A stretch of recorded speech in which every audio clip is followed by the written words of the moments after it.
When it was first revealed to fans, many of us had the same reaction as Jaimin Hansu's character Korto the Destroyer had when learning of Peter Quill's alias. Who?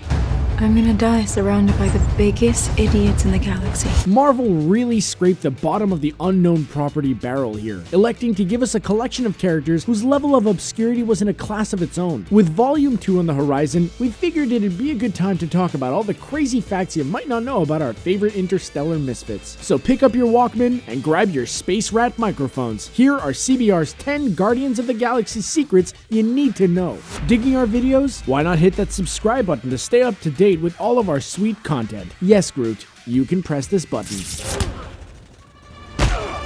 Wait. Who are these guys? We've all come to love the characters that make up the Guardians of the Galaxy. Whether it's Star-Lord's cluelessness, Drax's ability to not understand metaphors, Gamora's conflicted past, or Rocket and Groot's obsession with things that go boom, the team has found a place in moviegoers' hearts. Perhaps you were so impressed with the first film that you decided to pick up some of the comics, which have naturally become insanely popular since the release of the film. What you may not have known, though, is that the team from the film and all of the current comic book runs are not the original members of the Guardians. Say what? That's right. Well, I wouldn't say that. People say it about me. When the first issue was released in 1969 in Marvel Superheroes number 18, readers had a very different collection of space saviors to keep them entertained. Original team members included an astronaut named, wait for it, Vince Astro, an alien named Martin X, Charlie 27, who was a human being living out his time on Jupiter, and last but not least, a blue alien who goes by the name of Yondu. The last one might seem familiar to you, as Yondu actually made his way into the film, played by actor Michael Rooker, as the leader of the Ravagers and eventually Guardian by the time Volume 2 rolls around. Time will tell if the other original members will show their faces in the cinematic universe. Perhaps they'll have a cameo or be on the run from the Collector's creepy museum after it was destroyed. At least Howard the Duck stuck around, right? Rocket, you're drunk, all right? No one's laughing at you. He thinks I'm some stupid thing. He does. Racoons and Beatles. The foul-mouthed, short-tempered, and explosive-loving Rocket Raccoon quickly became a fan favorite. It's not every day you see a talking raccoon try to blow things up or go crazy with an automatic rifle in a prison escape. Oh, yeah. But Guardians of the Galaxy gave us just that, and fans loved it. It doesn't help that the character's voiced by Bradley Cooper, but just how did Rocket Raccoon come to be? The answer might surprise you, as it ties back to the biggest band to ever make music in our history. Of course, I'm talking about the Beatles. While the current iteration of the Guardians wouldn't come to be until 2008, Rocket made his debut in The Incredible Hulk number 271 back in 1982 after being concepted in 1976. That particular issue was called Now Somewhere in the Black Hole of Sirius Major, There Lived a Young Boy Named Rocket Raccoon, which sounds very similar to that Beatles song which opens up with the lyrics, Now somewhere in the black mining hills of Dakota, there lived a young boy named Rocky Raccoon. The song and the comic book issue also both make reference to Gideon's Bible. So it's safe to say that Rocket was largely inspired by the obscure Beatles song. We better hear this song on a future Guardians film somehow.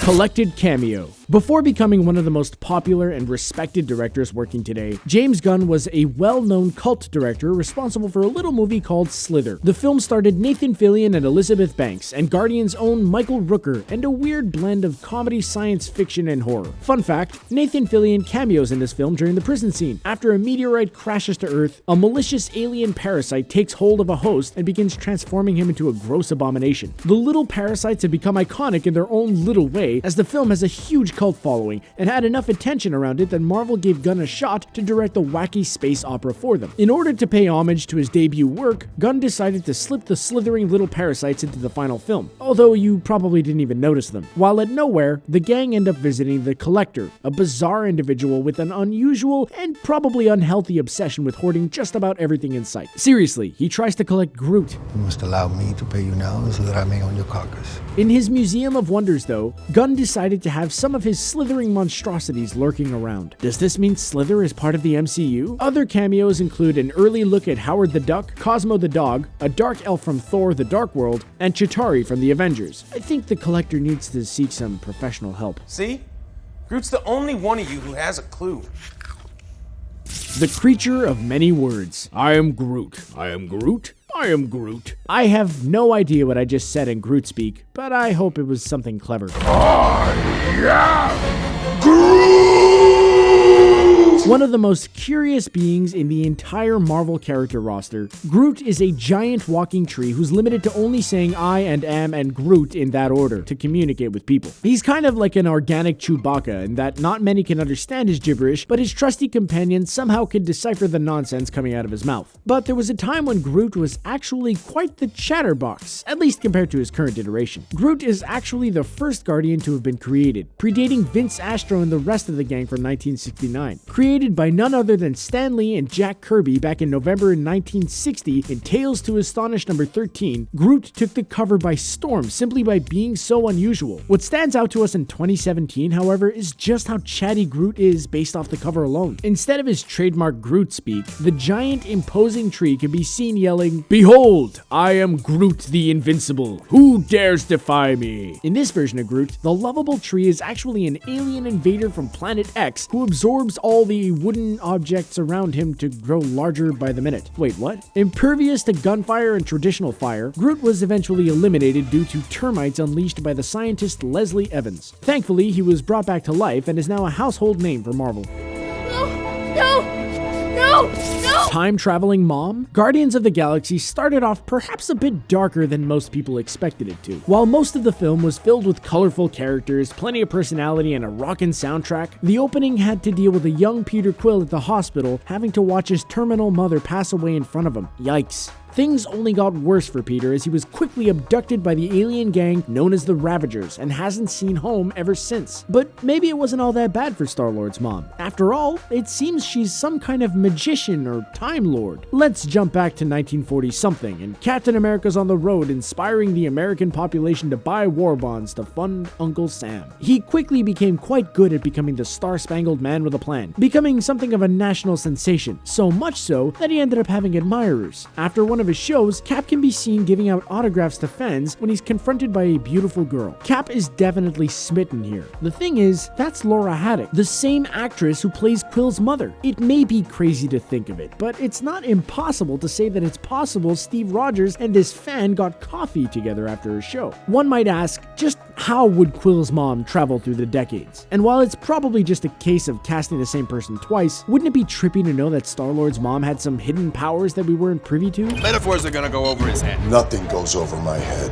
My reflexes are too fast. Drax the jazz musician? Well, here's something we didn't see coming, considering the character's history in the films. Portrayed by Dave Bautista in the MCU, Drax is by far the most intriguing and complicated character on the team. Out to avenge the death of his family, Drax was prepared to wage a one-man war against Ronan the Accuser and Thanos himself before joining up with the Guardians of the Galaxy. Stubborn, violent, and a master of letting metaphors fly over his head, It's just a metaphor, dude. Drax certainly stands out, but his past comic book history might surprise you even more. On paper, Drax was actually a human who went by the name Arthur Douglas, known by his friends and family as Art. He was either a saxophone player or a real estate player, depending on the universe you were reading, but either way, was killed alongside his family by the Mad Titan Thanos. He's ultimately resurrected and has his soul placed in a new being to become Drax, whose sole mission is to kill Thanos. Depending on which comic run you read, Douglas is either brought back by Mentor, Thanos' father, or the being known as Kronos. Like most Guardians, Drax made his debut outside any Guardian-related material, appearing first in Iron Man number 55 back in 1973. It's in this issue that his spirit is saved by Kronos in the Mojave Desert after a spaceship piloted by Thanos wipes out the Douglas family. In the film, Drax is still out for revenge for the death of his family, but there's no sign that he was ever human prior to the events of the film. Perhaps we'll find out more in Volume 2, but we think it plays out better if he's an alien this time around.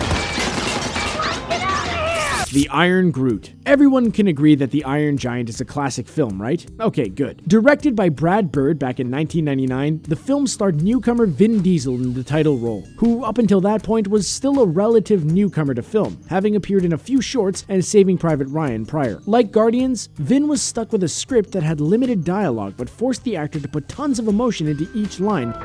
No following in order to convey what his character's thinking at that time, in order for the audience to sympathize or laugh with the character. Not an easy task if you think about it. Despite only having one voice credit under his belt, excluding video games, Vin was cast as Groot in Guardians of the Galaxy and was met with an unexpected surprise. Joining him in the recording booth was sound engineer Doc Kane, who actually was the engineer for the Iron Giant and worked closely with Vin for that movie. What are the odds, right? Clearly, these two are pros at bringing soft-spoken, small vocabulary giants to life, and we can't wait to see what the pair conjure up for Guardians of the Galaxy Volume 2 with Groot becoming Baby Groot. Unlike the first film, Vin has done all the motion capture work himself this time around, so it'll be interesting to see just how Baby Groot differs from his adult form.